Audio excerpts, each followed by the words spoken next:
Bienvenue dans les récits extraordinaires de Pierre Bellemare. Un podcast issu des archives d'Europe 1. Le dossier que nous ouvrons aujourd'hui, chers amis, est le plus extraordinaire depuis le début de cette émission, et chose curieuse, il est pratiquement inconnu en France. Tout commence, tout s'explique, avec les deux photos que nous avons devant nous. Ces photos sont celles de deux hommes d'environ 35 ans, ce sont deux Danois, et l'un comme l'autre sont blonds avec le type scandinave. Mais la ressemblance s'arrête là, car c'est justement le contraste entre les deux personnages qui est extraordinaire. L'un s'appelle Schou Nielsen. Il a le visage long, sec, sauf les narines qui sont plus dilatées, plus charnues que le reste du visage. Une mâchoire bien dessinée, la bouche grande, les yeux abrités, le sourcil tombant assez bas sur l'œil, le front haut s'évase légèrement. Deux rides verticales que les spécialistes appellent les rides de la concentration partent de la racine du nez, ce qui ajoute encore une sorte d'acuité à son regard perçant. Dans l'ensemble, le visage est extrêmement tonique, exprimant une forte impression de fermeté. Si je vous décris ces personnages, c'est parce que cette description est essentielle à cette affaire. L'autre personnage s'appelle Pál Ardrup. Pál Ardrup a le visage non plus long et sec comme Nielsen, mais d'un ovale lourd, large, épais, charnu, pas de lèvres minces, mais une bouche épaisse. Les sourcils s'amollissent en arcade au-dessus d'un œil peu abrité, mais pas grand ouvert, et surtout un peu vague et comme sans couleur. Les oreilles sont petites, il a un air endormi, les narines sont aplaties latéralement, et son visage donne l'impression d'une puissance presque totalement passive. Les caractères opposés de ces deux visages sont frappants. Mais en les regardant l'un et l'autre, on comprend qu'ils ne sont pas seulement opposés, ils peuvent devenir complémentaires. Encore fallait-il qu'ils se rencontrent. Les uns considèrent que Nielsen devait fatalement rencontrer son Ardrup et Ardrup son Nielsen. Pour les autres, c'est le hasard, Dieu ou le destin, comme on voudra, qui les a fait se rencontrer.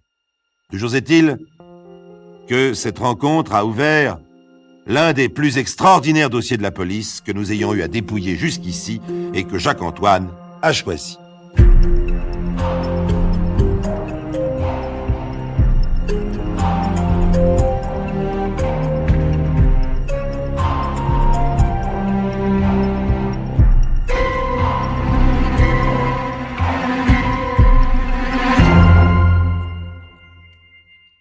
Je vous le dis tout de suite, chers amis, le dossier de cette affaire ne s'est refermé qu'en 1967.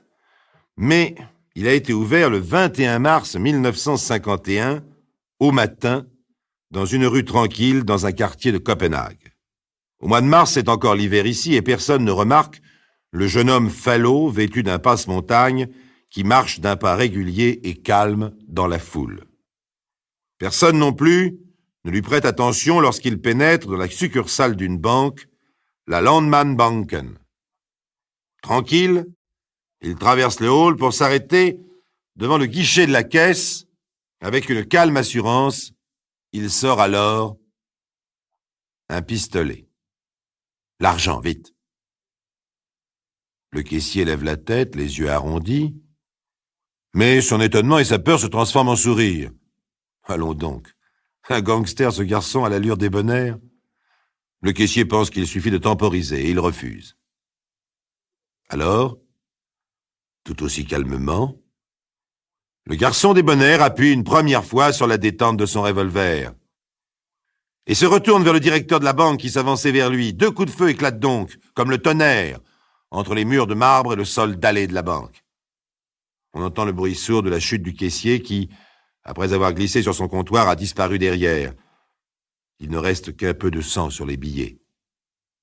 Quant au directeur de la banque, il est maintenant allongé sur le sol, tandis que retentit la sirène d'alarme. Alors, c'est du moins ce que rapportent les témoins, quelque chose paraît se casser dans l'esprit de l'agresseur. Encore une fois, ce sont les témoins qui insistent sur ce détail, et Dieu sait qu'il est difficile d'imaginer ce qui se passe dans l'esprit d'un homme dans un moment pareil. Tout se passe comme si le garçon s'apercevait seulement qu'il vient de tuer deux hommes. Ce qui est certain par contre, c'est qu'il ne prend pas l'argent de la caisse et qu'il s'enfuit, toujours suivant les témoins, blême et hagard. D'autres affirmeront qu'il sort de la banque en titubant.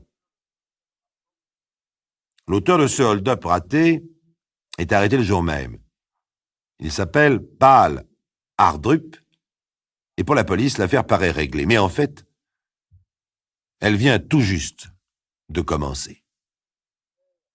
Lorsque des dizaines d'experts, plusieurs services de police, des avocats, un gouvernement, une haute cour de justice, une cour suprême, et finalement les ministres du Conseil de l'Europe ont, les uns après les autres, à étudier un dossier judiciaire, je n'ai pas besoin de vous dire que l'on aboutit à une littérature d'un volume monstrueux et d'une digestion difficile. C'est le cas pour ce dossier que nous allons essayer de résumer. Quelques heures après l'arrestation d'Hardrup, un ami et la femme de celui-ci, qui a 28 ans, demandent à être reçus par la police. D'après eux, ce n'est pas Hardrup le vrai criminel. L'homme qui a tué le caissier, le directeur de la banque, s'appelle Sjo Nielsen. Sjo Nielsen se trouvait à plusieurs kilomètres de Hardrup au moment du hold-up, mais c'est tout de même l'instigateur du crime. Et la femme, et l'ami d'Hardrup, vont raconter une histoire qu'Hardrup va tout d'abord nier obstinément, qui, dans la suite, va bouleverser le Danemark. Nielsen, élevé dans une ville du Jutland par un père tonnelier ivrogne, commet très jeune de petits délits qui lui valent la maison de redressement. Et parce qu'il croit être de la race des seigneurs, ou tout simplement pour sortir de la maison de redressement, il s'engage en 1940 dans une formation SS qui va bientôt combattre sur le front de l'Est. Hardrup suit le même chemin, mais ce garçon sensible, à tendance mystique, espère simplement, affirme sa femme, trouver chez les SS un peu de fraternité. Nous ne faisons que reproduire les pensées de la femme de Hardrup. Lors de la débâcle allemande, ils sont arrêtés et condamnés. Hardrup a 14 ans d'emprisonnement pour collaboration avec la police allemande. Nielsen a 12 ans d'emprisonnement pour service dans l'armée allemande, dénonciation et chantage. C'est en prison en 1947 qu'ils se rencontrent pour la première fois. Très vite, les deux hommes deviennent camarades, s'isolent totalement des autres détenus, s'enferment dans un monde morbide pour pratiquer le yoga et autres disciplines. Dès le début, Nielsen est le fort, Hardrup le faible, le maître et l'esclave. Déjà Nielsen, grâce à un magnétisme incontestable, possède totalement Hardrup. D'ailleurs, après le hold-up, d'anciens co-détenus viennent spontanément informer la police que Nielsen en était certainement l'instigateur. Si l'on croit ces témoignages, la différence de caractère entre les deux hommes, qui peut paraître un prétexte facile pour excuser l'un et condamner l'autre, est pourtant totalement vraie. D'après ces témoins, lorsqu'ils sont libérés en 1949, l'hypnose que pratique Nielsen accentue son empire sur le malheureux Hardrup. Nielsen est devenu Dieu le Père, l'Esprit, et Hardrup ne vit que par lui, devenant une machine à obéir, un vulgaire outil entre ses mains, et en son absence, une loque sans ressort. Dès leur libération, les deux hommes pensent à se procurer de l'argent pour créer un nouveau parti d'inspiration nazie. Décidément, c'est dans ce but qu'ils préparent des attaques de banque et que Nielsen transforme Hardrup en machine à voler et à tuer. C'est Nielsen, paraît-il, qui ordonne et même téléguide le mariage d'Hardrup, dont la femme elle-même devient un rouage de sa monstrueuse entreprise. Il l'abat, paraît-il, pendant des séances de magie noire et profite de ses faveurs, sous l'œil d'Hardrup, qu'on ne peut même pas qualifier de mari complaisant, puisqu'il n'est plus qu'une machine. Toujours selon ses témoins, Nielsen lança pour la première fois sa machine en août 1950. Ce jour-là, en effet, Hardrup attaque une première banque. Il n'y a pas de victime. Il vole 25 000 couronnes qu'il remet en effet à Nielsen une fois le hold-up accompli. Puis c'est l'attaque du 21 mars 1951. Évidemment, les policiers restent d'abord très sceptiques. Ce n'est pas la première fois qu'on prétend expliquer un crime par l'hypnotisme. Mais jusqu'à présent, de tels faits n'ont jamais été vérifiés et aucune accusation de cet ordre n'a jamais mené un prévenu devant un tribunal. Ils sont d'autant plus sceptiques qu'Hardrup s'obstine toujours à lier toute participation de Nielsen à cette affaire, et Nielsen, qui était à plusieurs kilomètres de la banque, prétend ne pas avoir été au courant du hold-up. Quelques jours après son arrestation, Hardrup a bien déclaré au psychiatre de la police qu'un esprit gardien lui avait ordonné de commettre le vol pour des raisons politiques. Cet esprit avait orienté sa vie et déterminé ses actions depuis qu'il s'était révélé au cours de son séjour à la prison. Mais selon Hardrup, l'esprit gardien n'est pas Nielsen. Un premier rapport des psychiatres conclut qu'Hardrup devait être considéré comme un aliéné dangereux qu'il convient d'interner dans un centre de prévention pour psychopathes et que Nielsen a sans doute exercé une influence décisive et fatidique sur lui. Arrêté une première fois, Nielsen est relâché, le tribunal municipal de Copenhague ne pouvant se satisfaire de ce motif. Mais dans la suite, l'enquête établit que lors du premier hold-up d'Hardrup, Nielsen a reçu immédiatement l'argent dérobé par celui-ci. Nielsen, laissé en liberté, est inculpé de complicité de tentative de vol à main armée. En janvier 1952, un psychiatre rédige un nouveau rapport au terme duquel Hardrup, ayant enfin dénoncé le rôle joué par Nielsen dans l'instigation des crimes, est déclaré guéri de ses anciennes aberrations et ne doit plus être considéré comme aliéné. Nielsen, arrêté de nouveau, est placé en observation dans un centre de psychiatrie criminelle de décembre 1952 à février 1953. Cependant qu'Hardrup, transféré à l'hôpital municipal de Copenhague pendant 15 mois, est examiné par le chef du service de psychiatrie. En juin 1953, ce médecin fait un rapport où il déclare notamment qu'Hardrup a été soumis à une influence hypnotique intense de la part de Nielsen et qu'en commettant les crimes, il a agi involontairement. Alors, au mois de juillet 1954, va s'ouvrir à Copenhague le procès sans précédent de Nielsen et Hardrup.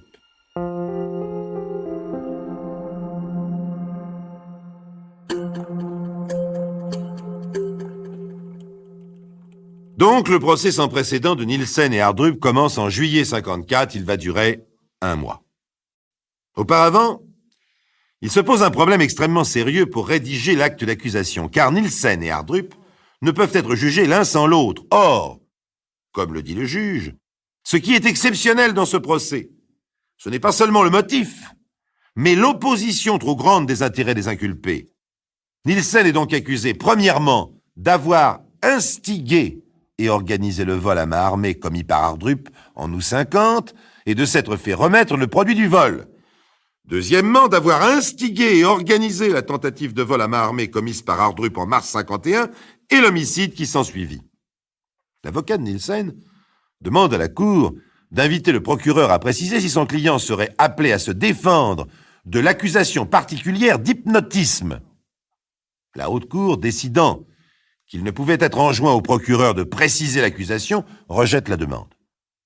Le procureur ne veut pas en effet faire figurer le mot hypnose dans l'acte d'accusation, car dans le cas où celle-ci ne serait pas retenue pendant le procès, Hardrup serait défavorisé, car il peut avoir été influencé par d'autres moyens que l'hypnose.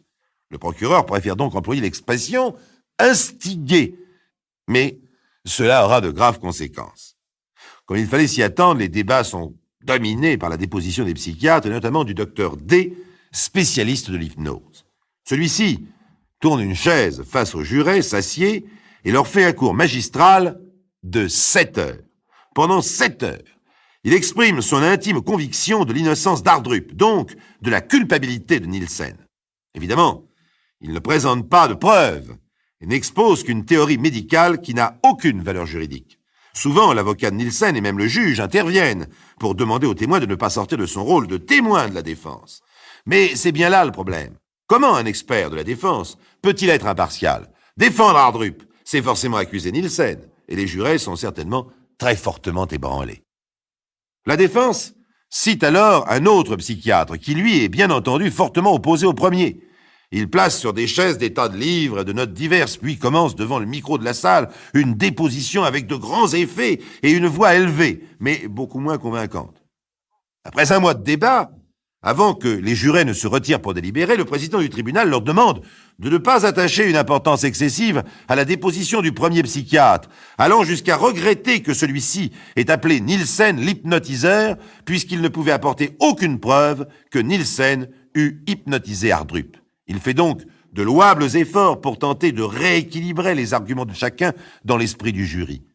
Mais le 17 juillet 1954, Nielsen est déclaré coupable d'avoir organisé et par divers moyens d'influence, y compris hypnotique, instigé les 2 vols à main armée et l'homicide commis par Hardrup. Sur la base de ce verdict, la Cour condamne Nielsen à une peine d'emprisonnement à vie. Par le même verdict, le jury déclare Hardrup coupable d'avoir commis les vols à main armée et l'homicide, et la Cour ordonne son internement dans un centre de détention pour psychopathes. L'affaire n'est pas finie.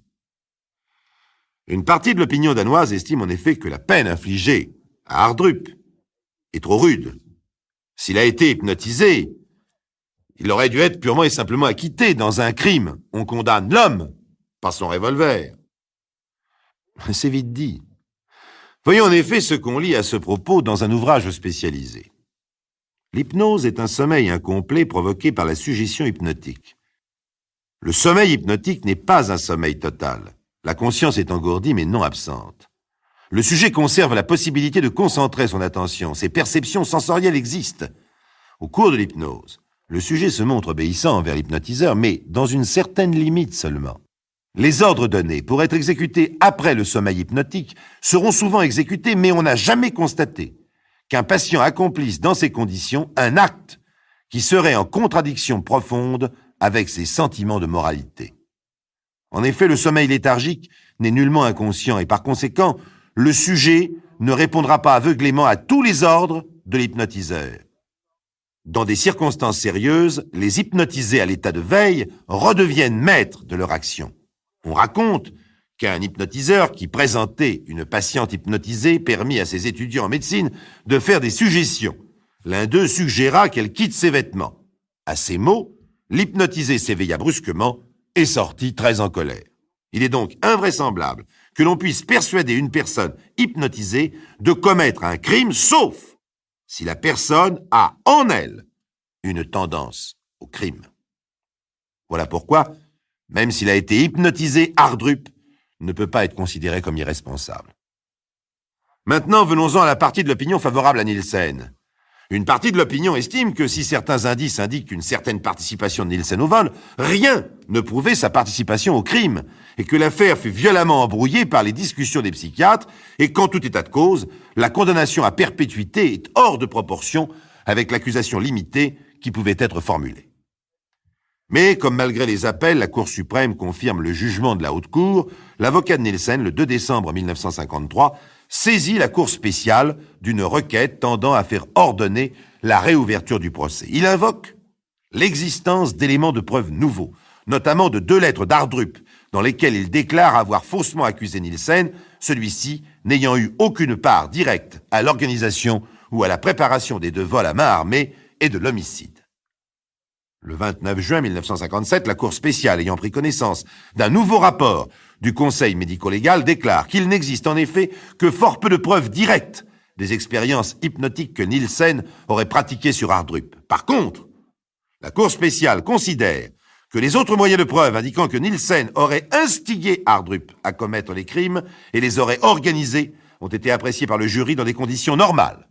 La réouverture du procès ne peut donc être ordonnée. Mais que deviennent pendant ce temps les 2 hommes? Bien, Hardrup est enfermé dans un asile psychiatrique. Quant à Nielsen, tandis que sa femme demande le divorce, il déborde d'activités. Entre autres, il parvient à faire sortir en fraude de sa prison le manuscrit d'un livre qui sera publié et dont le titre peut être traduit par « Coquin, toujours coquin ». Dans ce livre, il raconte sa vie et ne cache pas qu'il n'a jamais été un petit saint, mais se défend d'avoir hypnotisé Hardrup. Alors son avocat introduit une requête auprès de la Cour européenne des droits de l'homme à Strasbourg. En effet, le 4 novembre 1950, les pays membres du Conseil de l'Europe ont signé à Rome une convention pour la sauvegarde des droits de l'homme et des libertés fondamentales. Inutile de vous dire, chers amis, qu'on a beaucoup parlé et noirci beaucoup de papiers, et nous n'entrerons pas dans le détail de cette bataille juridique. Sachez seulement que la requête de Nielsen était fondée sur 2 faits. D'abord, l'acte d'accusation n'ayant pas comporté le mot « hypnose », l'avocat, ne sachant donc pas que son patient serait accusé d'avoir pratiqué l'hypnotisme sur Hardrup, n'aurait pu organiser une défense normale. Ensuite, les débats auraient donné une place exagérée aux psychiatres, et certains de ceux-ci, sortant de leur rôle, auraient ancré dans l'esprit du jury que Nielsen était coupable d'avoir hypnotisé Hardrup. En 1959, une sous-commission de 7 membres est alors constituée qui doit établir les faits de la cause et s'efforcer de parvenir au règlement amiable de l'affaire. Un tel règlement n'intervenant pas, la commission plénière, à l'unanimité, adopte en 1961 le point de vue qu'il n'y a pas eu violation de la Convention dans le procès de Nielsen. C'est finalement le comité du Conseil des ministres de l'Europe qui va examiner définitivement l'affaire du 23 au 31 octobre 1961, sur la base des documents remis tant par l'avocat de Nielsen que par le gouvernement danois. Le comité des ministres parvient à une conclusion identique selon laquelle il n'y a pas eu de violation de convention. Nielsen reste donc en prison tandis qu'Ardrup est libéré de l'asile. Mais il ne suffit pas à Ardrup de redevenir un homme libre. Il lui faut convaincre l'opinion publique qu'il n'est plus un instrument et que, s'il rencontre un nouveau Nielsen, le drame dont il fut le protagoniste pour certains, la victime pour d'autres, ne risque pas de se répéter. Finalement, Nielsen sera gracié en 1967, après avoir donc passé plus de 15 ans en prison. Chose étrange, il va revoir Ardrup. Et ils vont, tous deux, essayer d'écrire un nouveau livre. D'après son avocat et sa nouvelle épouse, car il s'est remarié, Nielsen peut être brutal dans la parole et dans l'écrit, mais dans ses actes, c'est un homme énergique, soit, mais serviable et actif. Un des rares prisonniers qui ait pu sortir intact physiquement et psychiquement de la prison. Il tient d'ailleurs une série de conférences en faveur d'une refonte du système pénitentiaire danois. Mais d'autres témoignages le présentent comme un homme amer et déçu. Et je serais tenté de leur donner raison lorsqu'on connaît la suite. L'année dernière, le 26 mai 1974, on le trouve inanimé chez lui, dans les environs de Copenhague. Il s'est empoisonné. Malgré son transport à l'hôpital, on ne peut le sauver. Il est mort. Il avait 59 ans. Il semble qu'une circonstance apparemment infime a été la goutte d'eau qui a fait déborder le vase de son amertume. À 59 ans, il cherchait à pouvoir exercer un métier décent. Et on venait de lui refuser, pour la deuxième fois, le permis de conduire les taxis. Refermons donc, comme Nielsen vient de le faire, cet extraordinaire dossier de la police.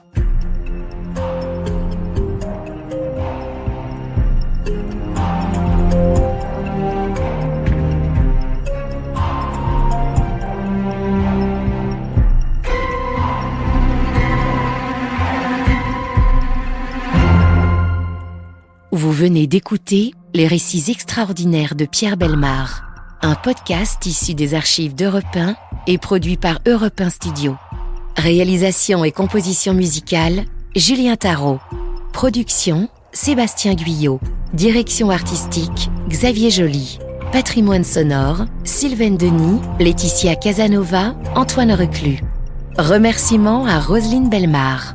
Les récits extraordinaires sont disponibles sur le site et l'appli Europe 1. Écoutez aussi le prochain épisode en vous abonnant gratuitement sur votre plateforme d'écoute préférée.